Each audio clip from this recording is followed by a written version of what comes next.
अस्सलाम वालेकुम फ्रेंड्स। आज हम स्टार्ट करेंगे नावल हार्ट ऑफ डार्कनेस। ये नावल लिखा है जोसेफ कॉनरेड ने। तो जब ये नावल स्टार्ट होता है तो हमें पता चलता है कि एक शिप खड़ी है टेम्स दरिया के ऊपर। टेम्स वही दरिया है जो कि लंदन के दरमियान से बहता है और बड़ा ही मशहूर दरिया है। बहुत सारे नावल निगारों, ड्रामा निगारों और शायर ने इस दरिया के बारे में लिखा है। हमें ये पता चलता है कि शिप के ऊपर 4 आदमी बैठे हैं। एक लॉयर है, एक अकाउंटेंट है, एक कप्तान है और चौथा बंदा जो है वो मार्लो है। ये 4 इंतज़ार कर रहे थे कि कब हवा चलेगी ताकि हम अपनी कश्ती को समंदर के ऊपर, सॉरी, दरिया के ऊपर चला सकें।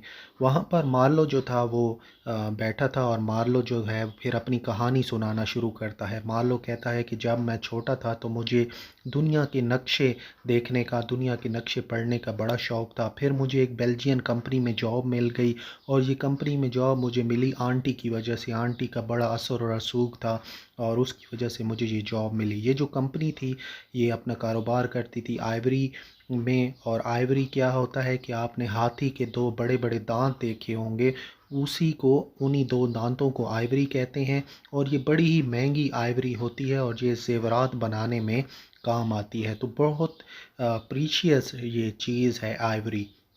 तो बेल्जियन कंपनी में इसको कैप्टन की जॉब मिलती है। जब ये जाता है इंटरव्यू के लिए और जब इंटरव्यू हो जाता है और जब इसको जॉब मिल जाती है तो वहाँ का जो डॉक्टर है, डॉक्टर इसको कहता है कि मार्लो को कि क्या आपके ख़ानदान में कोई पागलपन की बीमारी तो नहीं रही? क्या आपके ख़ानदान में कोई पागल इंसान तो नहीं रहा?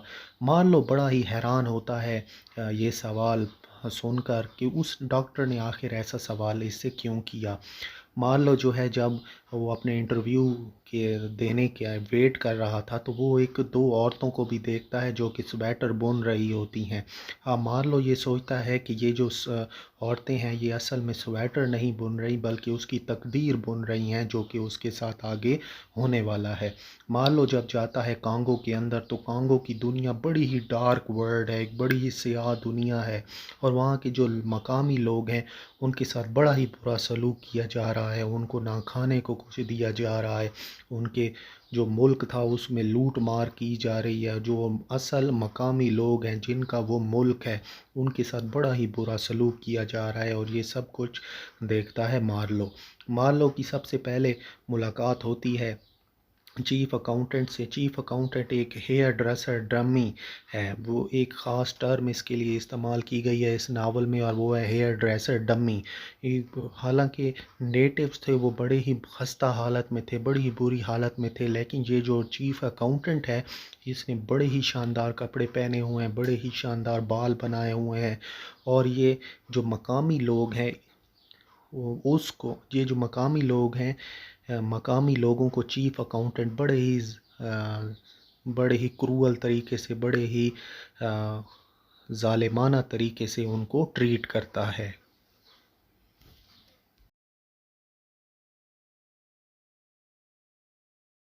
नेक्स्ट हमें पता चलता है कि मार्लो जो है चीफ़ अकाउंटेंट के पास 10 दिन गुजारता है। वहाँ पर वो जितना भी जुल्म हो रहा था वो सब कुछ देखकर वो बहुत ही हैरान भी हो जाता है और इसके साथ उसकी तबीयत भी ख़राब होना शुरू हो जाती है।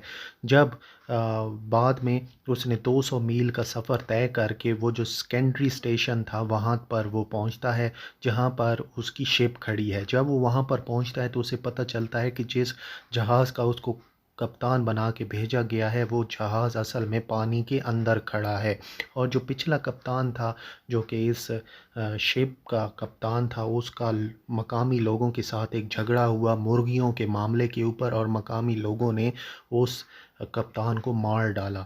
तो यहाँ पर वो सबसे पहले मिस्टर कर्ट्स के बारे में सुनता है। मिस्टर कर्ट्स के बारे में वो बहुत सारी राय सुनता है। कुछ लोग ये कहते हैं कि मिस्टर कर्ट्स जो है एक बड़ा ही ज़ालिम इंसान है। कुछ लोग कहते हैं कि मिस्टर कर्ट्स जो है वो आइवरी के पीछे पागल हो चुका है। कुछ लोग ये कहते हैं कि वो इतनी ज़्यादा आइवरी इकट्ठी कर रहा है कि दूसरे स्टेशंस के कप्तान अगर आइवरी को अपने पास रखें, इकट्ठा करें तो जितनी आइवरी मिस्टर कर्ट्स इकट्ठी करता है वो उन सब से ज़्यादा है।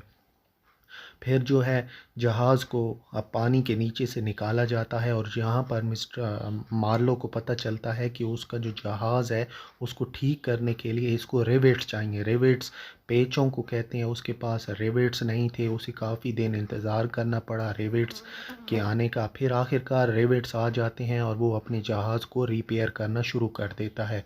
जब वो रिपेयर कर ही रहा होता है कि एक दिन वो अपने जहाज़ के ऊपर सो रहा होता है, तो उस स्टेशन का जो मैनेजर है, मैनेजर का अंकल आता है और वो वहाँ पर आपस में गुफ्तगू करते हैं, जो गुफ्तगू मार्लो सुन लेता है। गुफ्तगू ये हो रही थी कि मार्लो का अंकल सॉरी मैनेजर का जो अंकल है वो एक मशवरा देता है मैनेजर को कि हम ऐसा करते हैं, मिस्टर कर्ट्स को पकड़ लेते हैं और इसको हम फांसी दे देते हैं, ताकि जो हमारा मुकाबला चल रहा है ना कि कौन सबसे ज़्यादा आइवरी इकट्ठी करेगा, वो मुकाबला हमारा ख़त्म हो जाएगा और हमारी इजारादारी और एक मोनोपोली हमारी बन जाएगी इस इलाके के ऊपर। आखिरकार जो है वो शिप जो है वो तैयार हो जाती है। अब वो चल पड़ी है दरिया के ऊपर, कॉन्गो रिवर के ऊपर वो शिप चल पड़ी है और इस शिप के अंदर एक कैनिबल क्रू भी है। ये वो क्रू है जो कि इंसान का गोश्त खाते हैं। ये रास्ते में रुकती है ये शिप एक झोंपड़ी के ऊपर। झोंपड़ी के अंदर जब मार्लो और इसके साथी जाते हैं तो वहाँ पर लकड़ियाँ मौजूद होती हैं। ये लकड़ियों को उठा लेते हैं और दीवार के ऊपर ये लिखा होता है कि आगे का सफ़र बड़े एहतियात के साथ आप गुजारें, क्योंकि आगे काफ़ी ख़तरा है। फिर अचानक से धुंध छा जाती है, हर तरफ कुछ भी, हर तरफ धुंध ही धुंध होती है, हर चीज़ मद्धम पड़ जाती है। जब धुंध हटती है तो चारों तरफ से तीरों का हमला शुरू हो जाता है। ये तीर जो थे ये मकामी लोग बरसा रहे थे उस जहाज़ के ऊपर जिस जहाज़ में मार्लो और उसके आदमी जा रहे थे स्टेशन की तरफ। अब मार्लो जो है बड़ा परेशान हो जाता है, लेकिन वो क्या करता है, सीटी बजाता है शिप से और जब सीटी जैसे ही बजाता है तो वो जो नेटिव्स थे वो डर के मारे वहाँ से भाग के चले जाते हैं। मान लो सीटी बजाकर सबको भगा तो देता है, लेकिन जो हेल्म्समैन है जिसने जो पहिया पकड़ा होता है शिप का, उसको एक स्पीयर लगता है, एक नेज़ा लगता है और वो वहीं पर मर जाता है। और उसका जो खून है वो खून मार्लो के जूतों के अंदर आ जाता है और मार्लो के जो जूते हैं वो भर जाते हैं खून की वजह से।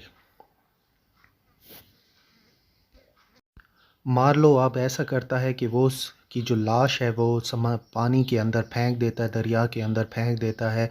लेकिन जो कैनिबल क्रू है वो बड़े ही नाराज़ होते हैं। वो ये चाहते हैं कि वो जो लाश है वो हमें आप दे दें ताकि हम उस लाश को खा जाएं। जो क्रू है, जो मार्लो का क्रू है, जो शिप है, वो अब पहुंचती है स्टेशन पर और वहां पर मार्लो की मुलाकात होती है एक रशियन से। रशियन बताता है मार्लो को कि रास्ते में जो आपको झोंपड़ी नज़र आई थी, जो जिसके अंदर आपको लकड़ियां मिली थी, वो असल में मेरी ही झोंपड़ी थी और मैंने ही दीवार पे लिखा था कि आगे का सफ़र बड़ी ही एहतियात के साथ आप तय करें। वो कर्ट्स के स्टेशन के ऊपर पहुंचते हैं और मार्लो देखता है कि बहुत ज़्यादा इंसान के कटे हुए सर वो डंडों के साथ लटके हुए बाहर खड़े हैं। ये वो लोग थे जिन्होंने मिस्टर कर्ट्स के ख़िलाफ़ कभी बगावत की थी और मिस्टर कर्ट्स ने इन सब के लोगों के सर कटवा कर डंडों के ऊपर लगाकर बाहर खड़े किए हुए हैं। नेटिव्स जो हैं, असल में मिस्टर कर्ट्स की तबीयत बड़ी ख़राब होती है और मार्लो को ये हुक्म मिलता है कि आप उनको वापस लेकर आएँ यूरोप ताकि हम इनका इलाज करा सकें मिस्टर कर्ट्स का। जैसे ही मिस्टर कर्ट्स की बॉडी को उठाया जाता है शिप में ले जाने के लिए, तो वहाँ पर नेटिव्स आ जाते हैं और वो ये चाहते हैं कि आप मिस्टर कर्ट्स को यहाँ से ना लेके जाएं, क्योंकि जो नेटिव्स हैं वो मिस्टर कर्ट्स को अपना खुदा मानते हैं, अपना सबसे बड़ा लीडर मानते हैं। मिस्टर कर्ट्स इशारा करता है नेटिव्स की तरफ और नेटिव्स जो हैं वो पीछे चले जाते हैं अपने घरों की तरफ। कर्ट्स को अब कश्ती के ऊपर ले जाया जाता है और रशियन जो है वो रशियन जो है वो एक छोटी सी कश्ती के ऊपर बैठकर वहाँ से रवाना हो जाता है और जाने से पहले वो ये बताता है मार्लो को कि रास्ते में जो आप पर तीरों से हमला हुआ था वो असल में मिस्टर कर्ट्स ने खुद करवाया था। मिस्टर कर्ट्स ने हमला इसलिए करवाया ताकि आपकी कश्ती स्टेशन पर ना पहुँचे और मिस्टर कर्ट्स को यहाँ से ना ले जाए। मिस्टर कर्ट्स की जो मिस्ट्रेस है वो वहाँ पर खड़ी रहती है। जब ये कश्ती में बिठा रहे थे मिस्टर कर्ट्स को, मार्लो की कश्ती में जब बिठा रहे थे मिस्टर कर्ट्स को, तो उसकी जो मिस्ट्रेस है वो एक साहिल के ऊपर खड़ी रहती है और गौर से देखती रहती है कि किस तरीके से मिस्टर कर्ट्स को वहाँ से ले जाया जा रहा होता है। ये जो मिस्टर कर्ट्स हैं ये एक गॉड लाइक फिगर बन चुके हैं नेटिव्स के लिए। ये उनकी अनस्पीकेबल राइट्स, जो कि रात के टाइम ऐसी रसूमात ये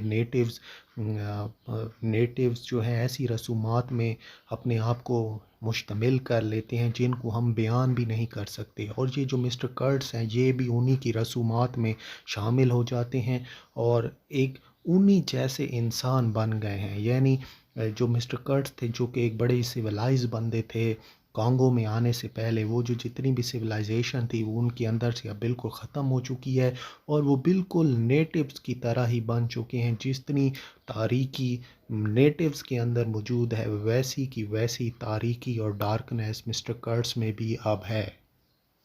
अब नेक्स्ट हम देखते हैं कि मिस्टर कर्ट्स की तबीयत बहुत ही ख़राब है, लेकिन रात जैसे ही होती है मिस्टर कर्ट्स जो है वो मार्लो की शिप से फिसल जाते हैं। एक चुपके से खामोशी से वो रेंगते हुए दोबारा से जा रहे हैं नेटिव्स की तरफ। वो नहीं जाना चाहते यूरोप अपना इलाज करवाने, वो ये चाहते हैं कि मैं यहीं पर ही रहूं और नेटिव्स के साथ ही अपनी ज़िंदगी गुजारूं। उनकी जो सेहत है वो दिन ब दिन बिगड़ती जा रही है, लेकिन वो फिर भी नेटिव्स के साथ जाना पसंद करते हैं, नेटिव्स के साथ रहना पसंद करते हैं। जिस रात वो जा रहे थे नेटिव्स की तरफ तो मार्लो भी पीछे चला जाता है और उनको रास्ते से ही मिस्टर कर्ट्स को वापस ले आता है अपनी कश्ती में। तो वहाँ पर उनकी सेहत और ज़्यादा ख़राब हो जाती है और वो मर जाते हैं।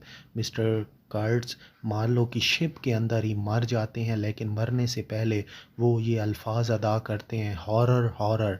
और अपनी कुछ जो डॉक्यूमेंट्स हैं वो भी मार्लो को दे देते हैं और ये कहते हैं कि जब तुम यूरोप जाना तो ये कुछ कागज़ात हैं जो कि तुम उन लोगों तक पहुंचा देना जिनका ऊपर एड्रेस लिखा हुआ है। मार्लो जो है उसकी अपनी तबीयत भी ख़राब होना शुरू हो जाती है और वो अपनी आंटी को ख़त लिखता है। आंटी उसे कहती है कि तुम वापस आ जाओ मेरे पास और यहाँ पर अपने आप को सेहत याब करो। तो वैसा ही मार्लो करता है, वो वापस जाता है और 1 महीने तक वो बीमार रहता है। जब उसकी सेहत ठीक हो जाती है तो वो सोचता है उन डॉक्यूमेंट्स के बारे में जो कि मिस्टर कर्ट्स ने उसको दिए थे।